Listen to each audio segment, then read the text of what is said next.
The stranger in the alley, the alley was narrow. Filled with trash and strange smells from alien foods and leaking pipes. The planet was known for trade, not safety. And the deeper you went into the streets, the darker it got. Leo walked carefully, his boots splashing through puddles that hissed with green steam. He wasn't looking for trouble, just a shortcut back to his rented room. Then he heard it, a short cry followed by a deep growl. He turned the corner and saw 3 alien thugs surrounding a small, elderly figure. She was hunched over, her fur pale and matted. Her breathing was shaky, her hands trembling over a broken walking device. "Leave her alone," Leo said sharply, stepping forward without thinking. One of the thugs, tall and slim with oily blue skin, turned and grinned. "This doesn't concern you, human," he sneered. "Walk away before you get hurt." But Leo didn't walk away. He reached into his jacket and held up a low-voltage shock baton. "Just enough to send a warning. Last chance," Leo said, steady but calm. The aliens looked at each other, hissed, and backed off. Maybe it wasn't worth the fight. Maybe it was the determination in Leo's eyes. They slipped back into the shadows. Muttering threats, Leo kneeled beside the old alien woman. Her eyes were big and glassy, with golden rings in the center. She blinked slowly, studying his face as if he was something out of a dream. "You all right?" he asked gently. She nodded, but her voice was weak. "My walker, it broke. I couldn't move." Leo looked at the device. It was scorched from the inside, the energy pack overloaded. He had seen this kind of tech failure before. "Hold on. I can fix it," he said, pulling a small tool from his belt pouch. The woman watched silently as Leo worked. In minutes, the walker beeped softly and came back to life there, Leo said, standing good as new. "Just don't push it too hard." The woman stood slowly with the help of her walker. Her posture straightened slightly, her voice gained strength. "You are kind," she said. "Most passers-by would have left me to suffer." "I couldn't just leave you like that," Leo replied with a shrug. "Besides, no one deserves to be treated that way." Her wrinkled hand reached out and touched his arm for a moment. Her eyes shimmered with something strange like recognition or destiny. "You have changed more than you know, traveler," she said quietly. "You have stirred something ancient." Leo raised an eyebrow. "What do you mean by that?" But the woman only smiled and whispered, "Thank you," before he could ask more. She turned and disappeared into the crowd beyond the alley, her walker now gliding smoothly, her pace surprisingly fast. Leo stood still, confused and slightly uneasy. Something about her words didn't sit right with him. He went back to his hotel and found something odd. His room key no longer worked. The front desk handed him a new one without question, but this time it was for a luxury suite. "I didn't book this," he said, but the clerk replied, "It's already paid for, sir." "What?" "Part of your extended guest care package." Leo frowned. He hadn't paid for anything extra. Inside the suite, everything was perfect. A fruit bowl with alien delicacies, clothes that matched his size. Even a warm towel folded into a creature shape on the bed. "Okay, this is weird," he muttered. Later that night, there was a soft knock at the door. When he opened it, a servant in dark robes handed him a message sealed with gold thread. It read, "You are respectfully invited to House Velka for a meal of thanks. Refusing would bring great dishonor. Transportation awaits." Leo stared at the message. "What have I gotten myself into?" he whispered downstairs. A strange vehicle hovered silently, waiting for him with its doors open. Inside was soft music, scented air, and an empty seat shaped exactly for a human. Leo knew he should say no. He should shut the door, go to bed, and fly off this planet the next morning. But curiosity was louder than fear. He stepped inside and sat down. The vehicle hummed quietly and floated into the city lights. In the shadows behind him, something ancient and ceremonial was already in motion. And it all started with a broken walker in a filthy alley. Asterisk, the uninvited guest. Asterisk, the floating vehicle moved through the glowing night like it had a mind of its own. Lights from alien towers reflected across the curved windows. Inside, Leo sat alone, gripping the seat handles tightly. He still had no idea why he accepted the invitation. All he did was help a struggling old woman, while he was being taken to some alien noble's estate as an honored guest. The vehicle stopped in front of a massive gate carved from shimmering crystal. It opened without a sound, revealing a garden so perfect it looked fake. Glowing flowers bloomed in the dark, releasing mist into the air like perfume. Two servants approached, bowing deeply. They didn't speak, but gestured for him to follow. Leo walked through archways of silver vines and stairs made of soft light. Stones, the house was silent but alive, walls pulsing faintly with energy. The air smelled sweet and warm, like cinnamon and starlight. A grand hall opened before him, and at its center stood the alien Grandma Velka. She wore ceremonial robes with golden threads, her eyes glowing brighter than before. "You came?" she said with a warm smile. "You honored me as you honored fate." Leo gave an awkward nod. "I didn't really understand the message, but I'm here." Velka raised her hand, and a servant brought him a drink in a floating glass. "Tonight, we begin the recognition, a tradition of gratitude, of honor and family." Leo blinked. "I thought this was just dinner." "It is," Velka said calmly. And more, before he could ask, drums began to play in the distance. And a curtain lifted at the far end of the hall. A figure walked in slowly, her steps confident and sharp. She was tall, with smooth violet skin and white gold hair braided with silver beads. Her eyes were bright like twin stars, and she wore a light warrior's tunic over a flowing robe. The girl stopped in front of Leo and folded her arms. Her voice was clear, annoyed and sharp. "So, you're the human my grandmother picked for me?" Leo's jaw nearly dropped. "Wait, what?" The girl narrowed her eyes. "Don't act surprised. I told her to stop interfering in my life." "I didn't agree to anything," Leo said quickly. "I just helped her in an alley. I didn't sign up for this." "She says you invoked the ancient code," the girl said. "By saving her, you offered your spirit to the house, which means bonding." Leo took a step back. "Bonding, like marriage." Velka chuckled softly from behind them. "It is not binding without choice, but the invitation must be honored with time and respect." The girl rolled her eyes. "I'm Tiala, and I don't want to marry you, human, so let's just fake a few rituals, smile for my grandmother, and part ways." Leo sighed with relief. "Thank the stars. I didn't want to insult anyone. But I'm not ready to marry an alien stranger either." Tiala looked at him from the corner of her eye. "You're not what I expected. Neither are you," Leo replied. "I thought you'd be some shy noble girl, not a blade-carrying warrior." Princess Tiala gave a slight smirk, the first sign of humor on her face. "You're lucky I don't stab you for that." The rest of the evening moved strangely. Servants brought dishes that glowed and bubbled. Leo was introduced to a wall that whispered memories of the ancestors. And Tiala sat beside him, silent, arms crossed, stealing glances at him when she thought he wasn't looking. When dessert was served, tiny floating orbs that popped with flavor, Velka stood and raised her hand. "Tonight, the house recognizes the human called Leo," she declared. "He offered protection without asking for reward. In return, he will be offered respect, safety, and if the bond completes, a place within our bloodline." Ow.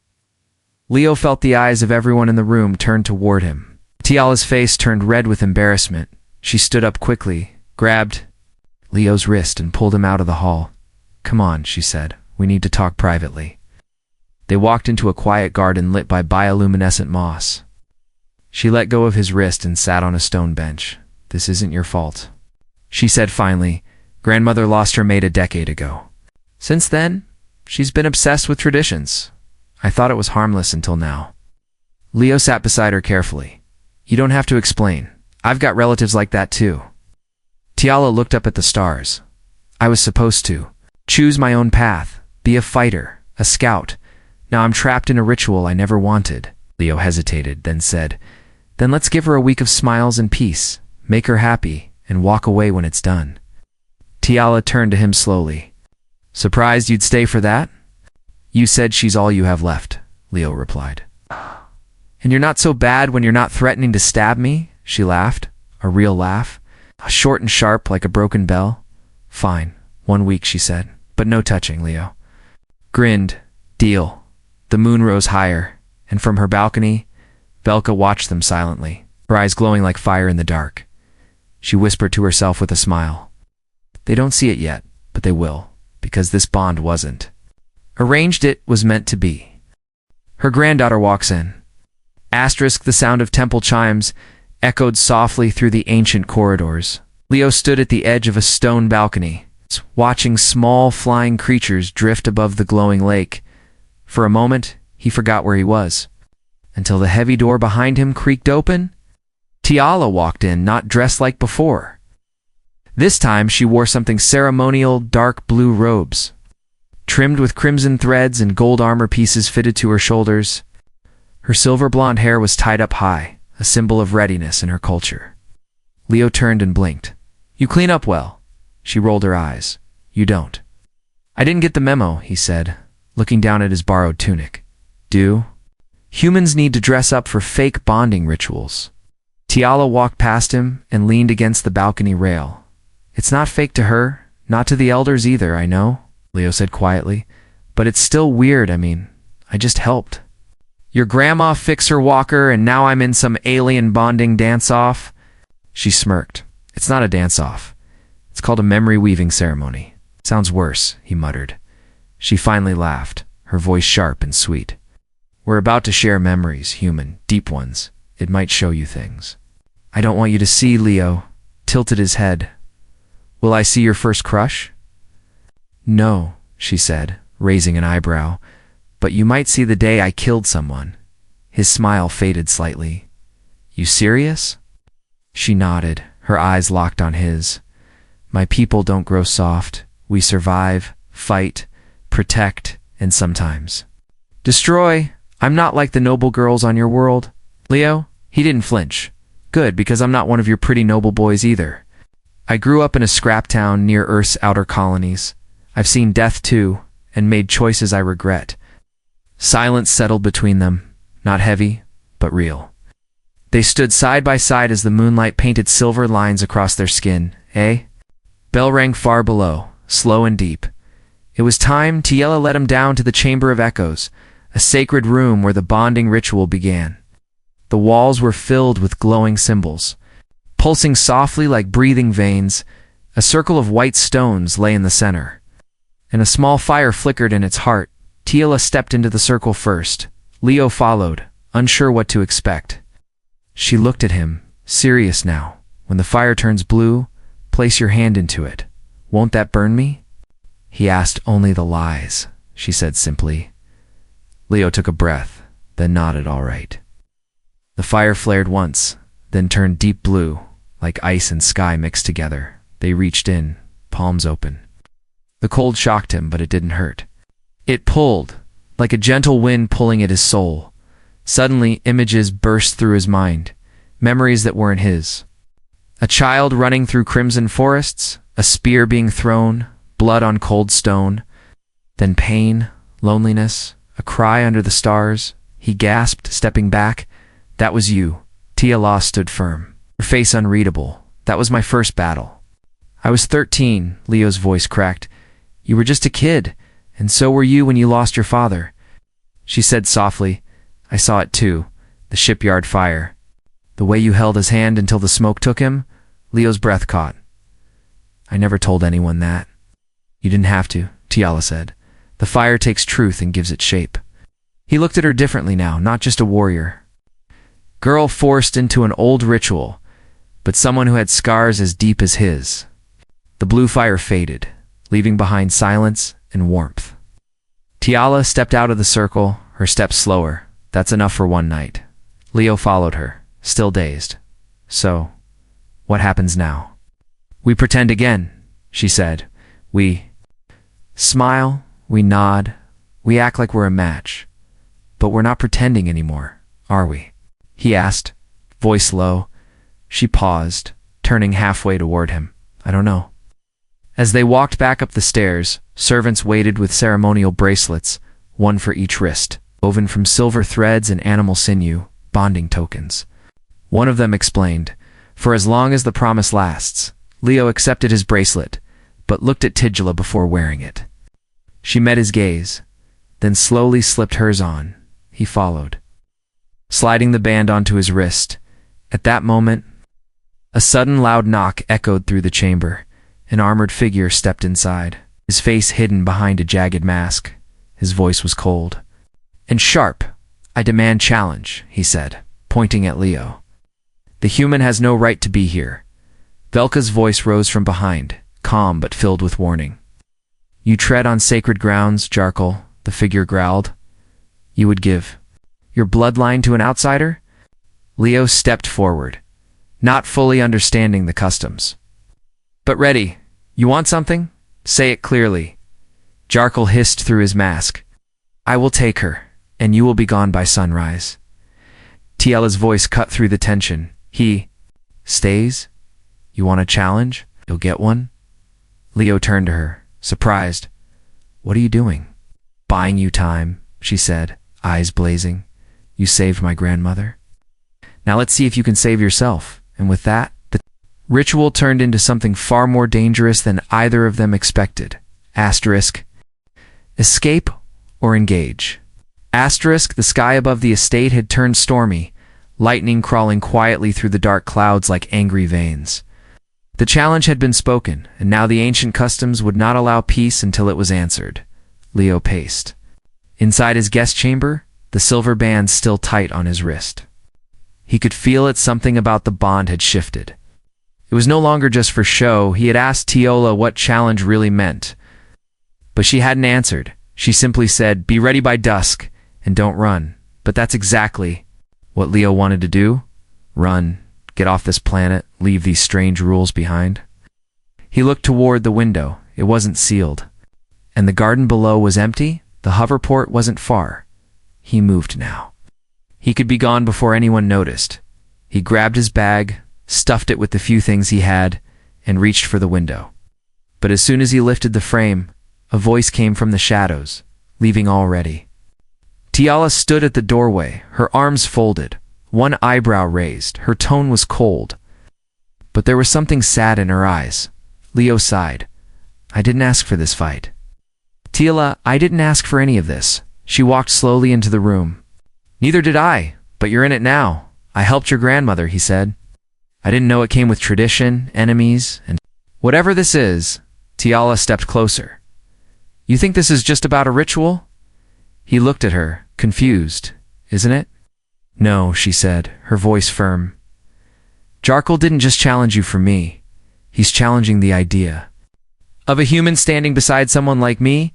He wants to humiliate you, and through you, humiliate everything my grandmother built." Leo stared at her, heartbeat rising. "Then why not let me leave?"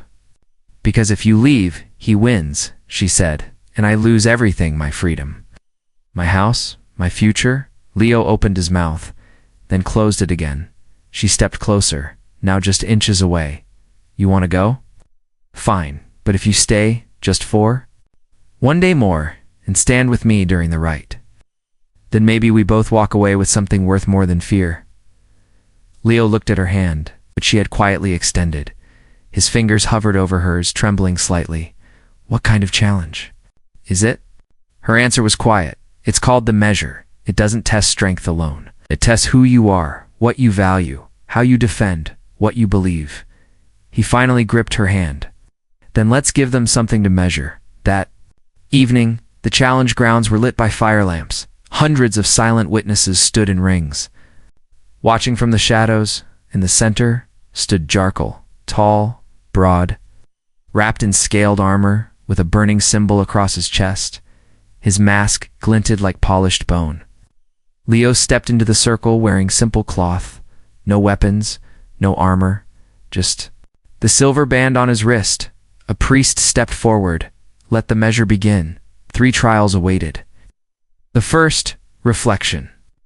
They stood across a mirrored surface where both challengers had to share a truth about their greatest regret. The mirror would glow only if the truth was accepted. Jarkal growled. "I regret I did not challenge sooner." Before she looked at you, the mirror glowed faintly. Leo stepped forward, voice shaking. "I regret leaving a dying man behind because I was afraid he forgave me, but I never did." The mirror blazed with light. brighter than before. Murmurs spread through the crowd. The second trial, the shield. Both were handed shields, and asked to defend a small light crystal from falling stones hurled by machines. It wasn't about strength. It was about endurance, balance, and protection. Jarkle deflected with power, smashing rocks away, but several shattered near his crystal. Leo crouched low, stayed still. Let stones glance off his back while keeping the crystal wrapped in his body. When the hailstorm stopped, Leo's light was still glowing, untouched. The third and final trial. The offering each had to speak 3 words only: a vow, a promise, a declaration. It had to be personal and directed at the heart of why they were here.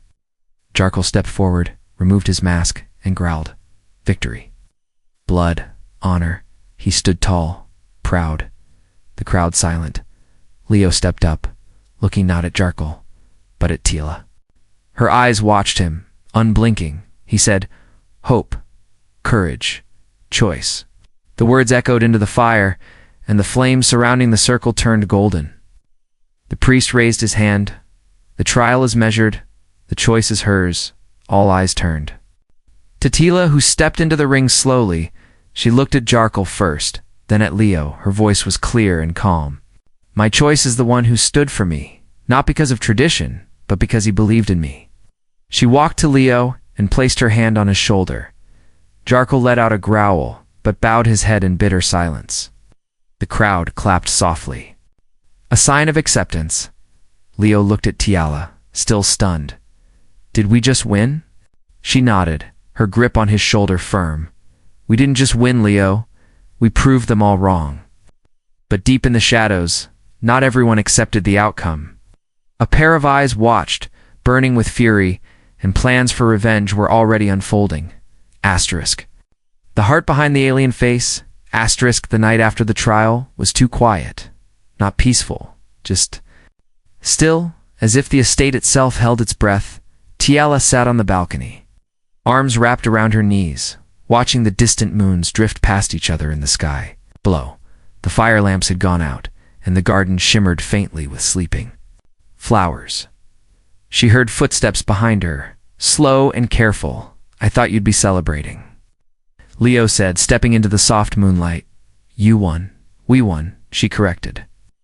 But her voice didn't carry the weight of joy.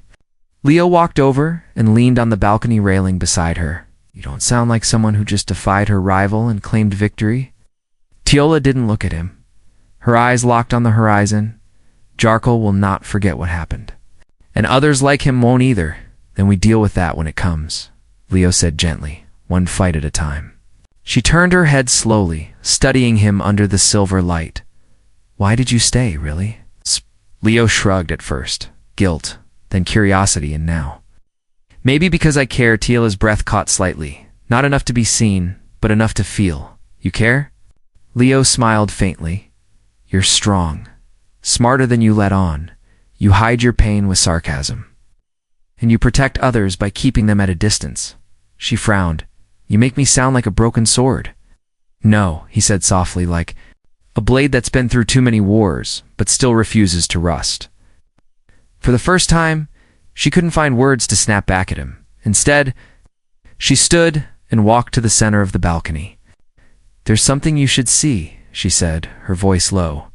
"It's time." I followed her down a narrow staircase hidden behind a sliding wall. They passed glowing murals and echoing tunnels that told stories of old battles, love bonds, and alien gods. At the bottom, they stepped into a circular chamber with no ceiling, just open sky above, and at its center an orb floating in midair, wrapped in spirals of silver thread. "What is this?" Leo asked. Tiala stepped into the circle and reached for the orb. "This holds the memory of my mother." Leo froze. "She's gone." Tiala nodded. "She died during the war, fighting beside my father. This is all I have left." She touched the orb, and a projection bloomed above them.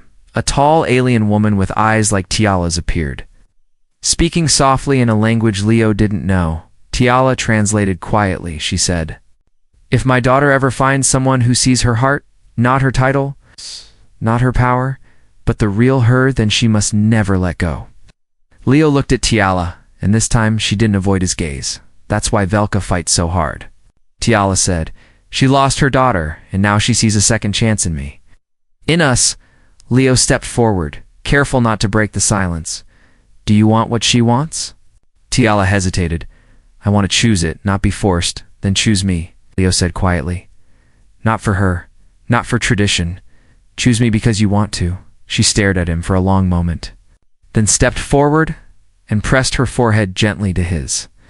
A sign of trust among her people. I see your heart, she whispered. And it scares me, but I want it. They stood like that for a while. No words, just breath and warmth between them. But far above, in the dark towers of the city, something moved. Jarkle stood with a communication orb pulsing in his palm. His face, now unmasked, was twisted with rage. They will regret this union, he hissed, even if I must break every law to stop it. Back at the estate, Velka lit a ceremonial candle. Her eyes closed, her voice ancient, whispering blessings into the flame. She had seen their bonding in her dreams long before Leo arrived. She had waited for it, nurtured it, protected it, and now she knew their love was not an accident. It was destiny awakened by kindness. But fate, even when it favors love, never comes without a cost. The next day, everything would change. The challenge of the bond, the morning began with shattered silence. A blast rang through the estate gates, followed by screams and alarm chimes echoing across the stone walls. Leo jumped from his bed, half-dressed, heart-pounding. He grabbed the curved blade, gifted to him the night before, symbol of union. Now, a weapon in war. Servants ran in panic. Armored guards shouted orders. But above all the chaos, one word kept being repeated: intruders. Tiala was already in the courtyard when Leo arrived. Her armor was strapped tight, her blade drawn. Her eyes locked on the attackers' mercenaries in dark suits, moving like shadows. Each bearing Jarkle's crest, Leo ran to her side. Is this his doing? Yes, she growled. He's broken every rule. But it doesn't matter, he wants us dead. A blast hit the wall behind them, spraying sparks and stone. Leo looked around. We can't win this. Not like this. Tiala didn't respond, her jaw clenched, her mind racing. Then Velka's voice rang through the estate's speaker crystals, soft but strong. To those who would break the ancient code, know this. This house still stands under sacred law. Her words triggered something. The glowing stones across the estate lit up. Ancient sigils activating, doors sealed, protective barriers flared to life, but the mercenaries kept pushing. Leo grabbed Tiala's arm. We need to get to the vault. There's a control center below. Your grandmother showed me last night. Tiala nodded without hesitation. They sprinted through hallways lit with fire blue energy, dodging, falling. Debris and enemy blasts in the vault chamber. Leo slammed his hand against the crystal lock. It glowed, recognizing his bond with the house. The heavy doors opened, revealing the old defense system. Tiala rushed to the controls. I'll activate the barrier grid. You hold them off. Leo didn't argue. He turned, blade raised, just as the first mercenary burst through the hallway. The fight was fast and brutal. Leo ducked under the first strike and responded with a clean slash across the attacker's leg. The next came with a plasma dagger, but Leo disarmed him with a kick to the chest. For every blow he took, he gave two back, not out of training, but out of something deeper. Something personal, primal, protective. Behind him, Tiala chanted in her native tongue. Fingers dancing over the glowing runes, the estate's ground shook as power surged back into the defense matrix. Walls flared with radiant shields, pulse. Cannons emerged from hidden panels. Outside, the remaining mercenaries were thrown back by sudden bursts of energy. Jarkle, watching from a high hill nearby, growled. They were supposed to be broken by now. He turned to the cloaked figure beside him. Call the retreat. But sir, do it. Jarkle snapped. This isn't over. It's just begun. Back in the vault, Tiala slumped against the wall, breathing hard. Leo knelt beside her. You all right? She nodded. You fought like you belonged here. He gave a tired smile. Maybe I do. Velka entered the room, her robe dusted with ash, but her expression calm. You have done more than survive. You have become part of this family, Tiala. Looked at her grandmother. He didn't run. Not once. Velka's eyes shimmered. Then it is time. She stepped forward and opened a hidden panel in the chamber wall, revealing a golden disc, the seal of sacred union. Leo blinked. Wait, you're doing this now? Velka nodded. The bond has been tested in fire. It is real. Tiala stood, shoulders squared. Do you want this, Leo? He looked at her, eyes clear, despite the bruises and blood. Yes. Not because I have to, but because I choose to. They stepped forward together and placed their hands on the seal. A pulse of energy passed through them, binding their bracelets into one thread that wrapped around both wrists. The chamber glowed, the air humming with ancient power. Hey. The system had accepted them as a bonded pair equal partners, defenders of House Velka. Owl. Later, in the healing chamber, Leo sat beside Tiala, their hands still joined. Your people are wild, he said with a tired grin. You're one of them now, she replied. And I hope you're ready for what that means. He looked at her, then at the stars above through the open roof, with you. I'm ready for anything, but as they rested, unaware. Jarkal knelt before a council of masked elders. They've broken ancient law, he declared. If the council allows this bond, then you betray our blood. The tallest elder leaned forward. And what would you have us do? Jarkal's voice was cold. If they won't fall by trial, then let them burn by decree. Because love may win a battle, but power always plans for war. Asterisk the promise they never expected. Asterisk the sky above House Velka was quiet again, but it was. The kind of silence that followed storms, not peace. Tiala stood on the balcony of the high tower. Her new ceremonial robe fluttering gently in the breeze, she stared out at the horizon, where the council towers shimmered like distant fangs. She knew it was only a matter of time before their judgment came. Leo walked up behind her, soft towel over his shoulder and a healing patch on his arm. He leaned against the rail beside her, trying to read her face. You've been up here for an hour, he said, thinking of Jarkal. No, she replied, thinking of what comes next. He nodded. Because they won't just let this go, will they? Tiala shook her head. No, the council holds ancient pride. They may not attack with blades, but with laws. They'll try to break the bond from within. Leo exhaled slowly. Then we don't just fight with weapons now. We fight with truth. They were interrupted by a soft bell chime. Velka appeared at the archway, dressed in full regent robes, her staff glowing faintly with embedded runes. The council has summoned you both, she said calmly. They want to question the bond, tested under the rite of flame. Leo blinked. I thought we already proved ourselves. They want more, Velka replied. Not proof of strength, but proof of purpose. Tiala nodded firmly. Then we give it to them. The council chamber was cold and vast, shaped like a star carved in stone.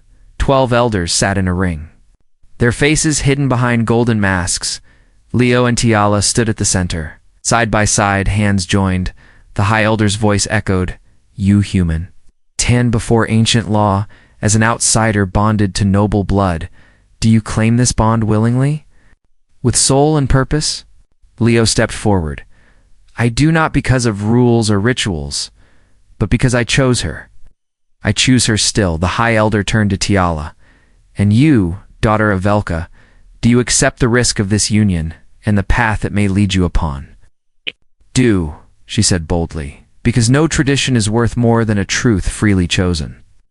A second elder stood, holding a small stone with fire trapped inside, then faced the rite of flame. Let your truth speak through pain without hesitation. Leo and Tiala each placed a hand on the stone. Flames rose between their fingers.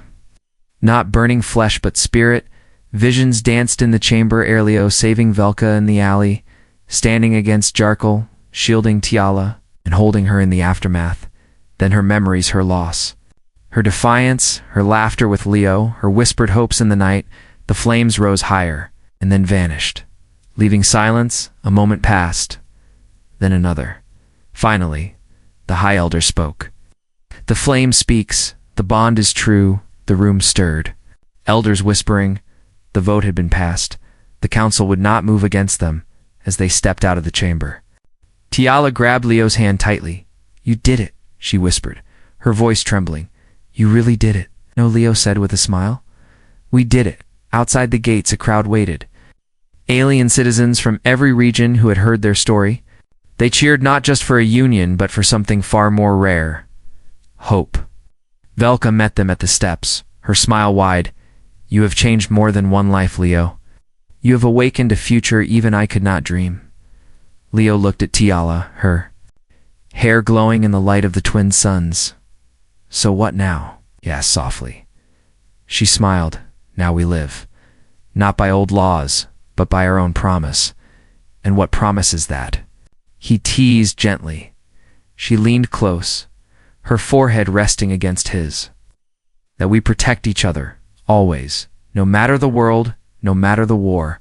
They stood like that, surrounded by cheering voices, but lost in their own quiet, for the galaxy would go on spinning, wars would rise and fall, councils would change. But some stories like theirs were written not in law or legend, but in choice, in courage, and in the heart of a human who once stopped to help an old alien woman in a dark alley.